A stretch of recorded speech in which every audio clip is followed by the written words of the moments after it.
So, the theater audience of the 21st century, I've picked out a few of what I think are the main characteristics or the way the audience behaves, and so we must watch it, do the market research, and understand more of these needs of theirs, of the wants or the desires. You'll find that actually in marketing, when we come to talk about marketing, we'll talk about the needs, those which a person cannot do without, the wants, those ones which are like additions or the ornamentals of the needs, the same as desires, but desires or demands, one has to have the money to be able to afford it. So, going back to the theater audiences of the 21st century, they want to be there physically. In other words, in Ugandan language, would say that they are the people who will tell you, "Temunyemeza, let me be there myself, to live the show in the moment." To live the show in the moment. L-I-V-E. They want to see it with their own eyes, to hear it, to touch it, to feel it, even to taste it. In other words, they want to experience the show.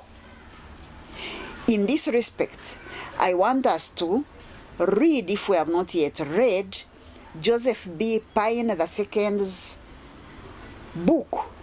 But here I have again extracted the relevant chapter, but the book's title is The Experience Economy. On your reading list is number 18.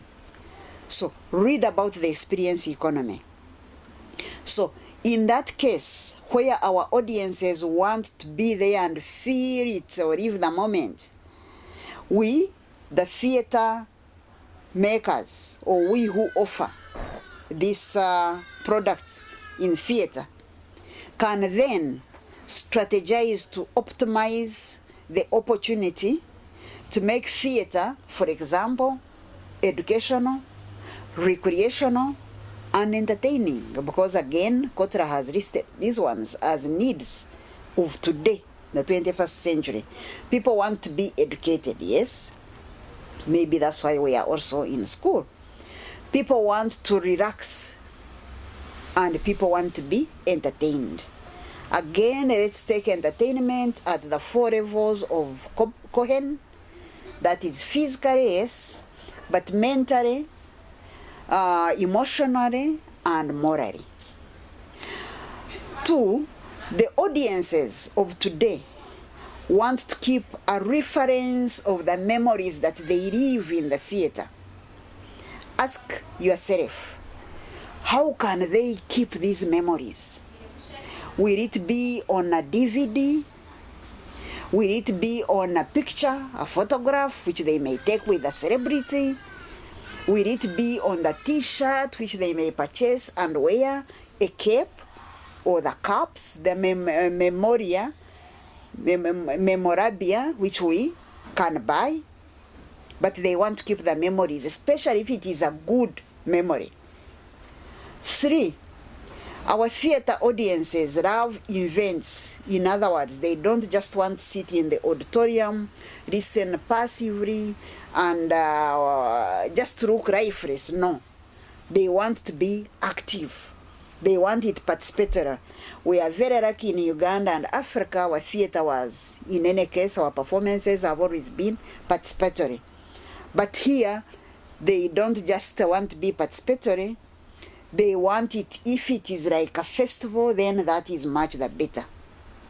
Again, looking at the list of business products or the prospects, the 10 which we mentioned in the theater, the events, the type, the product which is events will feature prominently here.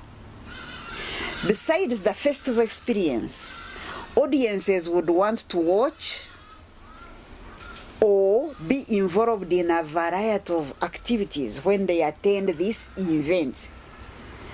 The activities which would let them be as they themselves, activities which they will enjoy. The show, for example, can be packaged to cater for their different needs for entertainment or different recreational needs. For example, you can have adventure games where you can hype the suspense or the surprises.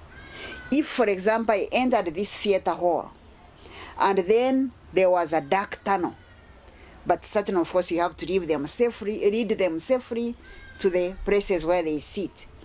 And then there were experiences, maybe wild cries or animals, because they also like the action films in this tunnel, or different bits of excitement, only to emerge at the end at their own seats where they are supposed to sit.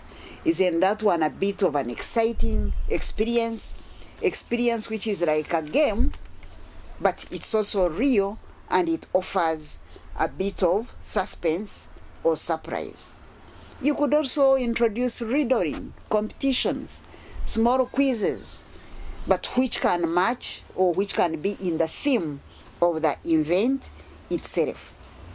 On the other hand, on the stage, one can offer a fashion show, one can offer knitting competition, and many other things.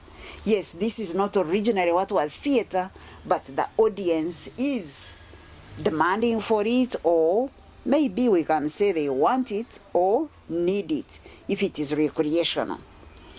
In other words, they want something, anything that will not leave them fixed in a single space or in a single seat or chair.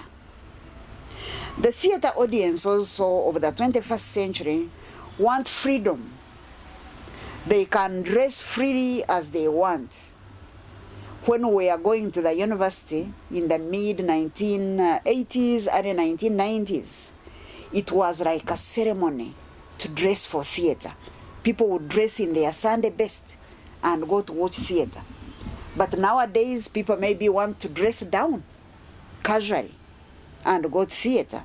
They want to take more breaks and even maybe have breaks within the auditorium, to have their glass of beer, to have chips, popcorn, even chicken. You'll be surprised, but that is the behavior of the audience that maybe we may tolerate, because that is the environment where this audience is living today. They also want to be free from the conventional theater decorum or norms, the norms of being ushered in. They want to walk in themselves. Maybe they are holding hands with their friends, not for you to touch them into the auditorium. The audiences also want to be different and stand out. Hence, they reject what I call hard behavior. HERD. They object this common behavior which we normally expect that audiences who come to theaters should have. And that's why, because of this need for freedom, you find that these days audiences no longer come to the theater halls. Instead, we have to run after them into bars. We have to run after them to the beaches. We have even to follow them. If they are having a swim, we want to entertain them. Sometimes they just want to sit in the compound and relax and do what they want. That is freedom. There are many other aspects which, as we saw in our exercise, in our discussion board, on our discussion board, that the theaters or that audience of the 21st century want, or they are. So our business then, as the entrepreneurs in the theater industry, is to study what our client, what our audience, what our customer wants, and then we'll make products accordingly. Although, of course, on the other hand, I want to advocate that we can try to keep a minimum of the theater basics, because still theater is an art and theater is a profession of a space a place where you find all these professionals working in the theater. So when we also let the audience to drive us so much, it means we are also losing on our professional aspect. So we can make a balance towards recreation, towards entertainment, towards education.